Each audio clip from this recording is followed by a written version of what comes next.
Alors voici quelques notions de base à connaître en vidéo. Premièrement, la règle des 180 degrés.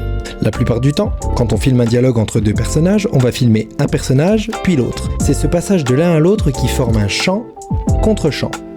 Pour que l'illusion de dialogue opère, on sépare la scène en deux par une ligne imaginaire. Ensuite, on choisit un des deux côtés de la ligne pour filmer. Ici, la zone blanche. Sur cet exemple, la caméra ne devra alors jamais dépasser cette ligne et se retrouver dans la zone rouge. Si elle n'est pas respectée, les deux personnages seront tournés dans la même direction. L'illusion du dialogue est rompue. En numéro 2, le travelling. C'est un mouvement de caméra latéral très utile pour dynamiser vos images. En numéro 3, les valeurs de plan. En effet, il est possible d'utiliser lors d'un tournage plusieurs types d'optiques. Des grands angles permettant d'obtenir des plans larges et des longues focales permettant d'obtenir des plans serrés.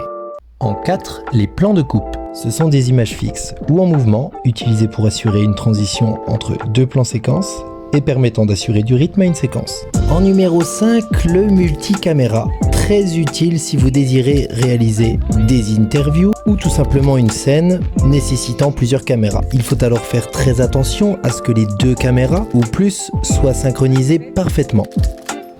Et pour finir en 6, le regard caméra. À part s'il est désiré, faites très attention à ce que le personnage ne regarde pas la caméra. Il est bien évidemment autorisé de regarder et de jouer avec la caméra tant que celui-ci est désiré.